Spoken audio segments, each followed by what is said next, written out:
ये सारी पोलें थोड़ी थोड़ी खोलनी है मैंने अभी अपने बारे में। एक तो बता दीजिए सर, एक पोल तो खोल दीजिए। बस क्या एक मेरे से क्या गलती हुई थी भूल गया मैं। ओके, मैंने हेमा मालिनी जी से जब सबसे पहले मिलने गया था तो उनको मैं हड़बड़ा गया था, बहुत ही नर्वस था। तो मैंने उनको उनको कह दिया कि थोड़े से अल्कोहलिक भी हैं, चोरी छुपे दिन भर में दारू भी पीते रहते हैं। And find out more answers to the mysteries of the world. Hi, मैं अक्षत कुमार। आज मेरे साथ है मैक गफिन या मैक मफिन। क्या है सर? आप डायरेक्टर है, राइटर है, आप बताइए क्या है? मैकगफिन। अच्छा, मैक गफिन। या और ये स्टोरी किसके ऊपर है? ये स्टोरी एक प्राइवेट डिटेक्टिव की स्टोरी है। ये दुनिया की पहली फ्लैट अर्थ फिल्म है। It's actually inspired by a book called the flat earth conspiracy. तो ये एक डिटेक्टिव थ्रिलर है और एक बहुत ही मज़ेदार थ्रिलर है। यही टॉपिक क्यों? फ्लैट अर्थ और राउंड अर्थ का तो बहुत लॉन्ग जर्नी, बहुत लॉन्ग है, आर्ग्यूमेंट बहुत लंबा है कि अर्थ फ्लैट है या राउंड है।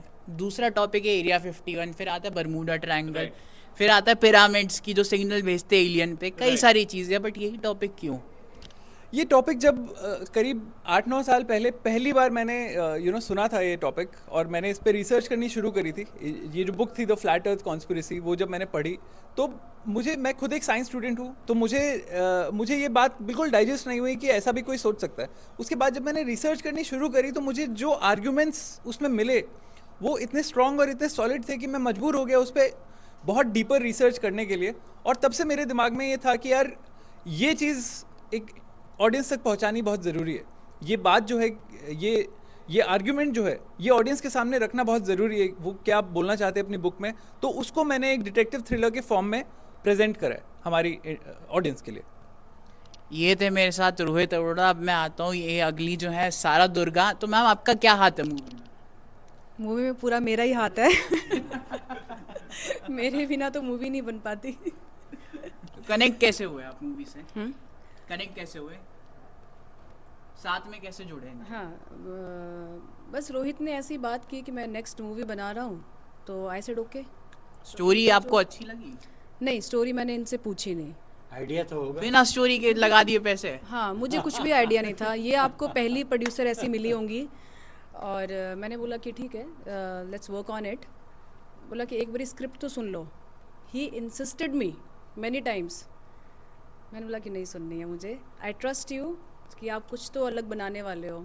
तो बस मुझे इतना पता था कि he has written the script, और उसमें बहुत समय लग गया था स्क्रिप्ट लिखने में। तो मुझे लगा कुछ तो अलग लिखा होगा। तो सर, ऐसा ट्रस्ट ऐसे इन्होंने ना मुझे एक बहुत छोटा सा पार्ट करा था as an actor in my first film the pickup artist, जो अमेजॉन प्राइम पे अभी। तो आई थिंक वहाँ उसने मुझे काम करते हुए देखा था, फिल्म के प्रोसेस को उसने थोड़ा बहुत समझा था, तो उस वजह से थोड़ा शायद भरोसा बैठ गया होगा। आई थिंक पहली बार हम उसकी कास्टिंग में ही मिले थे ना, जब मैं कास्टिंग कर रहा था पिकअप आर्टिस्ट की और इनको एक छोटा सा रोल ऑफर करा था, तब हम पहली बार मिले थे। तो पिकअप आर्टिस्ट में आई हैव सीन हिम। एक वीडियो सॉन्ग भी किया था इनके साथ। हाँ, मैंने डायरेक्ट तो मैंने वो डेडिकेशन देखा रोहित के अंदर कि ही इज़ अपने काम को लेके बहुत ही ज़्यादा, he is very much punctual. और क्या चाहिए तो कॉम्प्रोमाइज़ भी नहीं करना है किसी भी चीज़ को लेके। अगर ये यहाँ पे शूट होगा तो इफ़ यू वांट ये लोकेशन चाहिए तो यही चाहिए, ये कैरेक्टर चाहिए तो यही चाहिए। मतलब no compromise with and any aspect of the film. Yeah. आपने वैसे लगा आप हीरोइन नहीं है? हमेशा होता है जो प्रोड्यूसर होता है, अगर यंग फीमेल एक्टर भी हो तो वो हमेशा हीरोइन में मानी जाए। नहीं, मुझे ये चीज़ें मिक्स नहीं करनी थी बिल्कुल भी। मुझे लग रहा था कि मैं ये प्रोड्यूसर का और हीरोइन वाला पार्ट अलग रखती हूँ, ठीक है। और रोहित ने मुझे ऑफ़र किया था एक कैरेक्टर है पुलिस का, उसके लिए Rohit he has offered me, but मैंने मना किया कि नहीं, अभी नहीं, तो नेक्स्ट फिल्म में देखेंगे, उसमें साथ करेंगे। तो मैं क्या, मुझे बड़े पर्दे पे अगर मैं एक बारी आऊँगी तो फिर कुछ अलग से, तो ये आप करो। और फिर मुझे जो ये भी तो एक अलग चीज़ है, बट मुझे मिक्स नहीं करना था। मेन चीज़ ये था मेरा कि I really don't want to mix it. अब मैं आ जाता हूँ ऐसी शख्सियत पे जिन्हें हेमा मालिनी का क्रश कहते थे, नासिर अब्दुल्ला सर। आप बताइए सर, क्या था स्टोरी? जी, मुझे स्टोरी के बारे में ज़्यादा मालूमात नहीं थी, लेकिन मेरा रोल इन्होंने मुझे अच्छी तरह समझा दिया था। That of a professor, so I thought that's nice. तो इंटरेस्टिंग प्रोफेसर, थोड़े से मतलब एज के साथ साथ वो थोड़े से अल्कोहलिक भी हैं, चोरी छुपे दिन भर में दारू भी पीते रहते हैं, बट हाँ तो चाय में मिलाता हूँ। तो मगर सारा जी जो जो कह रही थी, everybody who's been interviewing us for this, they all think that she is one of the leading ladies in the film. तो इनको समझाना पड़ता है that I am the producer and I don't want to mix my soup with my tea.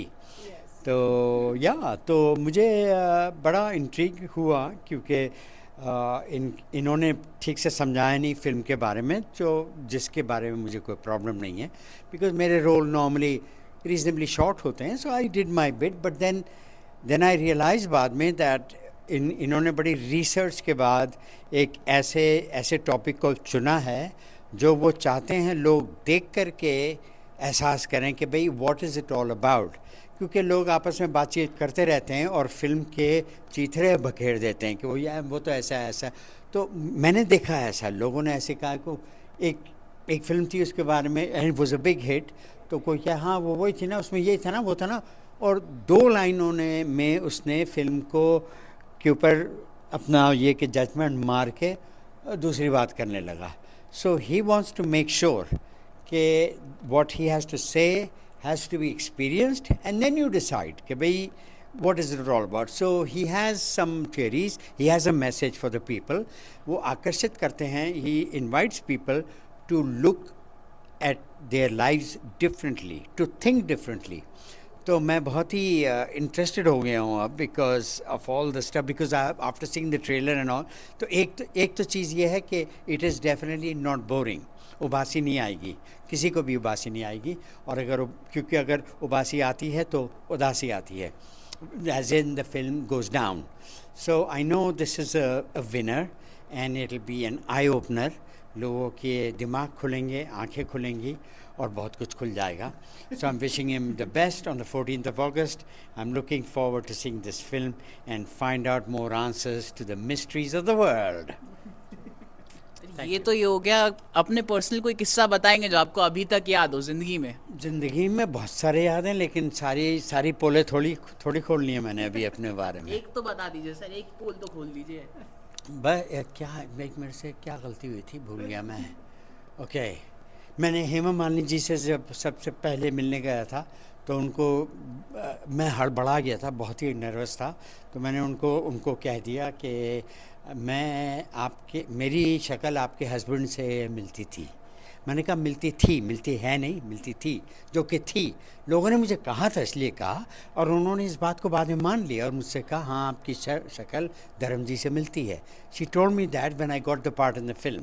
तो I work, Shahrukh Khan की पहली film जो थी मेरी फिल्म थी, वो मेरी गलती नहीं थी, वो मेरा भाग्य था कि Shahrukh Khan and she was wonderful and nice film and so बस ये हुआ।